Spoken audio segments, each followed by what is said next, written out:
She thought she found her soulmate, a tall, charming Danish prince. But behind the fairy tale was a $500,000 scam, lies, and betrayal. You won't believe what happened next. Most people think love is straightforward, but sometimes it hides in the shadows. I learned this the hard way when I married someone who turned out to be a professional international con artist. The lessons I've taken from this experience are painful but invaluable. Interracial relationships can be beautiful, but they also come with their own set of challenges.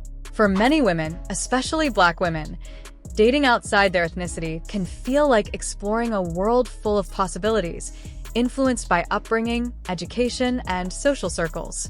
This was precisely the backdrop for the story of Onika Ehe, a Nigerian-American woman who fell for a man whose charm masked a dangerous deception. Onika met Martin Sangard Anderson, a Danish man with purported royal ties, at a beach club in Croatia in 2022. From the very first encounter, sparks flew. He whisked her away to Monaco, showered her with luxury, and brought her to Saint-Tropez, the kind of romance that feels straight out of a movie. She fell deeply in love and expressed it. He reciprocated, at least at first. But the fairy tale quickly unraveled. Suddenly, Martin claimed his fortune was frozen, his accounts were blocked by the IRS, and he needed a small loan. What began as $6,000 escalated into tens of thousands, all while they were planning a future together. Marriage, green card, and all. Visiting his family in Denmark only amplified the red flags. His stories didn't add up. That's when the truth emerged. Martin had a severe gambling addiction and a history of borrowing from friends and family, $200,000 from a friend's husband, money from her friends, and even $3,000 from her little sister. Each loan came with new lies. Eventually, when he couldn't weave another story, he simply asked for a divorce and vanished. It was only after he left that Onika understood the full extent of his deceit, the manipulation, the gambling, the lies, and the $300,000 void he had left behind. Although Onika never revealed his identity, the internet did its work, and Martin's persona as a scammer came to light. He had presented himself as a real estate mogul, an Olympic medalist, and a member of Danish royalty, but all of it was fabricated. He had played similar games with multiple women, and now Onika was sharing her story to warn others. For context, the social media account she now uses was originally a couple's page she ran with her ex. They haven't been together for over a month. And if you think you've heard crazy stories online, trust me, reality can be far more shocking than fiction. Originally, her channel was a couple's page, a space filled with shared excitement and love. She had just found someone she believed to be the love of her life and couldn't wait to broadcast that joy to the world. But now, everything has changed, and her motives have shifted. The main reason she's sharing her story is deeply personal. Love can be intoxicating, even blinding. She watched shows like Tinder Swindler and other cautionary tales and never imagined she'd fall prey to something similar. Yet here she is. Now, she's committed to working through the trauma in therapy, learning to grant herself grace, and rediscovering self-compassion. Thousands of messages from other victims flood her inbox, proving that she's far from alone. Her message is clear: don't let shame consume you. Her TikTok presence reflects this journey.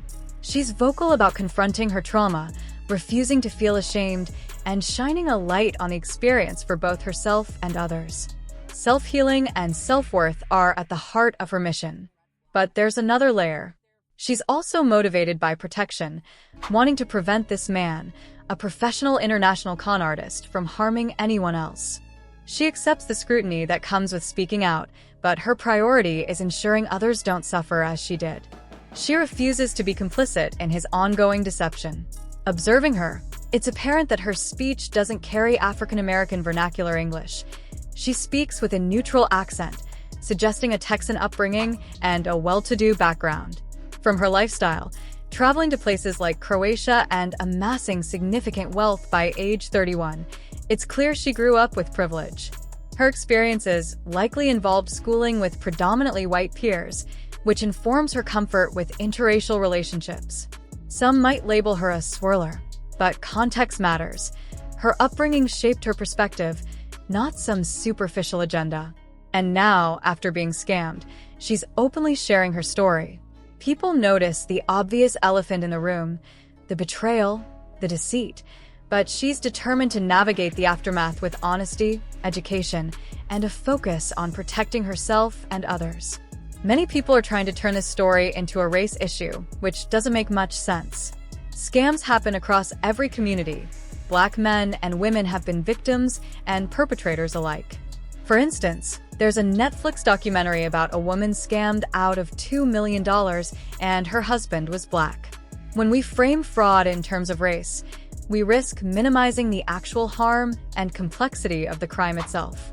Still, the racial angle has come up, and it's clear that some of the most critical messages she's received have come from Black women.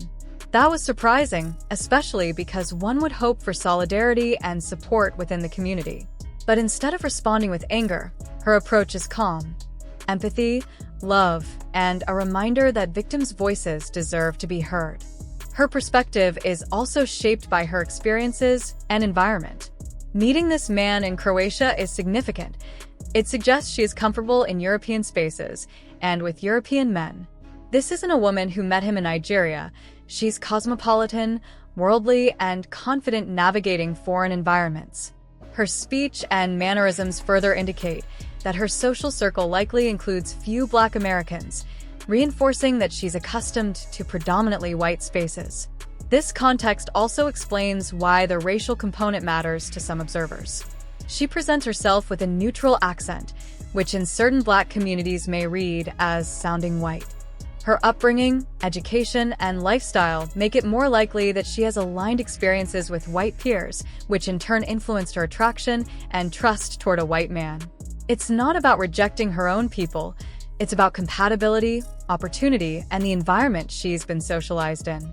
Some might assume she hasn't dated Black men, but her social circumstances make that a complicated dynamic. In competitive cities like Dallas, she would have faced challenges connecting with many Black men due to cultural differences and lifestyle gaps. Her choice to pursue a white man and to publicly celebrate it aligns with her personal desires and experiences. That's why some critics insert a racial lens into the story. It's uncomfortable, but it's also a genuine factor in her decision-making and the dynamics that led to the scam. Ultimately, her trust in this man reflects broader patterns in how some Black individuals navigate relationships with white partners. It's not about naivety. It's about cultural and social dynamics, trust, and aspirational desires. Unfortunately, in this case, those dynamics made her vulnerable to manipulation. Here's the hard truth. Part of why he targeted her so effectively was not just her personal charm or naivety. It was her success as a Black woman. This is crucial to understand. She wasn't some naive girl. She was accomplished, intelligent, and confident.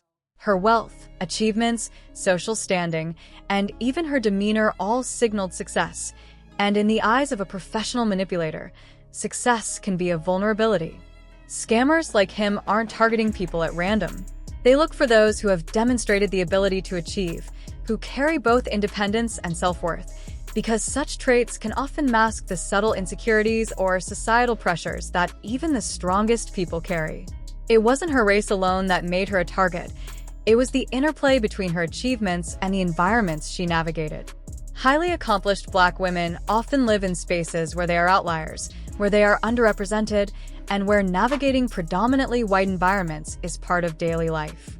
In these spaces, acceptance can sometimes feel conditional. The pressure to fit in, to gain recognition, or even to feel like one belongs can be quietly overwhelming. It doesn't matter if someone is financially independent, highly educated, or professionally successful.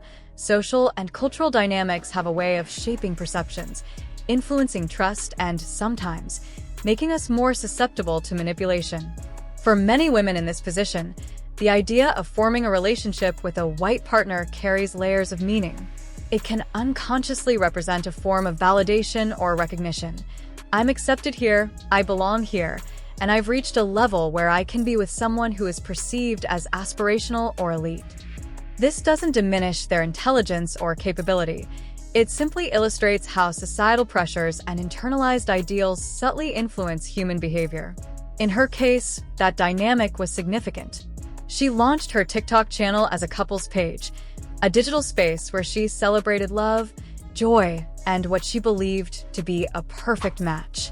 Every post, every shared dance, every cute couple moment was a statement. Look at us. Look at this love. This is what happiness looks like. On the surface, it was playful and fun, but underlying it was a narrative of aspiration, a life that others could admire and maybe even envy. Social media amplifies visibility, and with visibility comes scrutiny, but also, unfortunately, risk. Showing the world her relationship not only celebrated her love, but inadvertently signaled her as someone who had something that could be taken or manipulated by someone who understood the power of perception. Here's another crucial layer. In her pursuit of love, admiration, and social validation, she was also chasing ideals.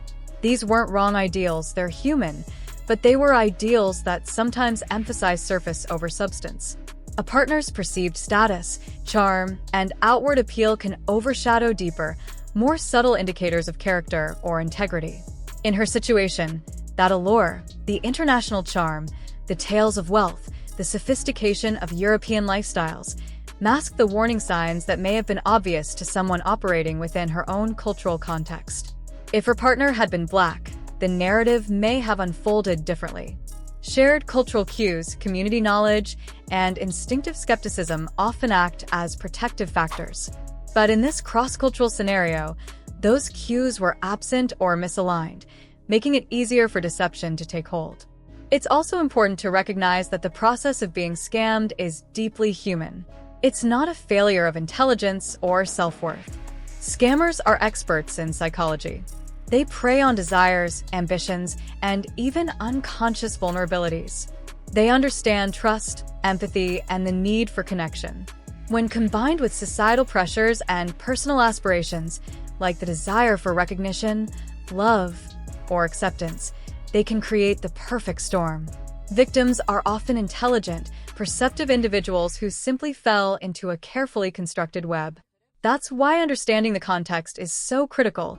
It's not about assigning blame. It's about understanding patterns, systems, and the very human factors that can make someone susceptible.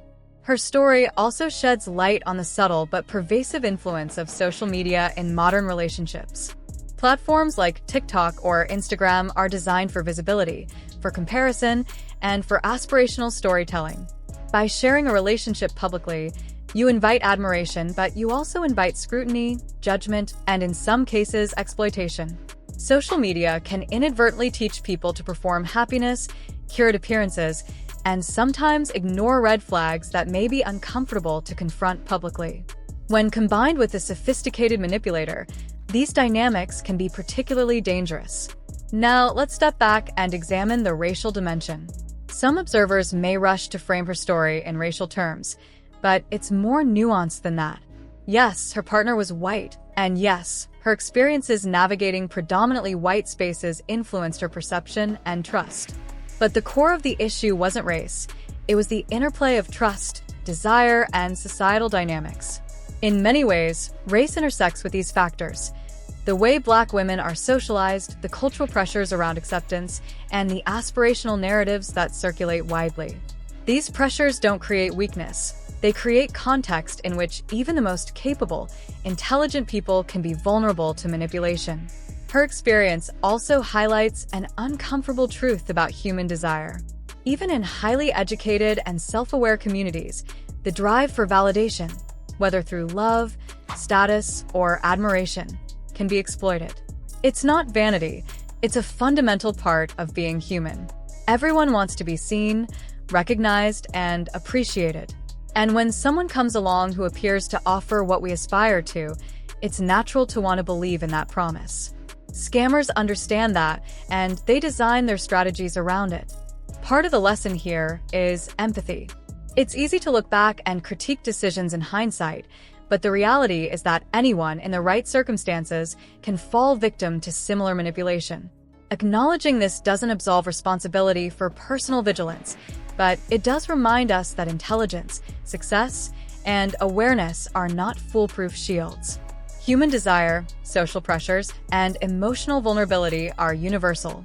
In reflecting on her story, there's also an element of societal critique.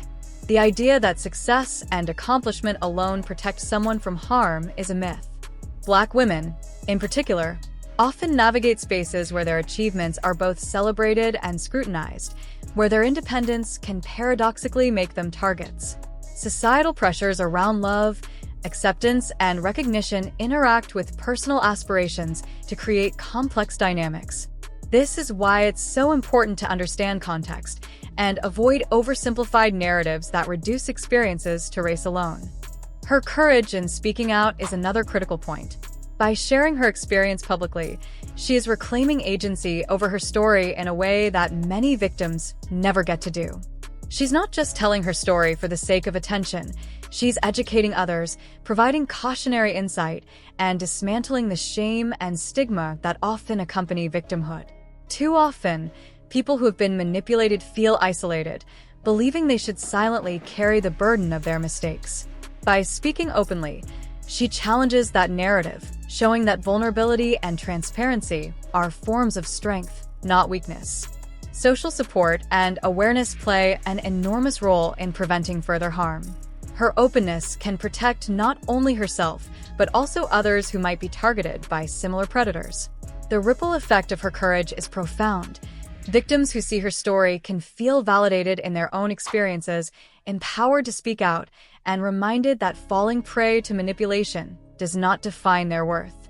By offering a roadmap for recognizing the subtle signs of deceit, she equips others with the tools to protect themselves while also normalizing the conversation around emotional and financial exploitation. Ultimately, her story is a deeply human one about trust, desire, and the blind spots we all carry. It illustrates how personal aspirations, societal pressures, and subtle social dynamics intersect to create vulnerability, even for intelligent, accomplished, and self-aware individuals. It's a cautionary tale, yes, but it's also a story of resilience, growth, and the power of reflection. The truth isn't about shame, it's about clarity, understanding, and cultivating compassion for ourselves and for others who may be navigating similar experiences. The takeaway is simple yet profound. Vigilance, empathy, and self-awareness are essential. Being alert to manipulation doesn't mean living in fear. It means recognizing patterns, understanding motives, identifying red flags, and appreciating that vulnerability is an intrinsic part of the human experience, not a flaw. It's a reminder that even the strongest, smartest, or most successful people can be vulnerable under certain circumstances, and that awareness and self-compassion are critical tools in navigating life. So that's the truth, laid out plainly. No sugarcoating, no judgment, just reflection, insight, and honest analysis.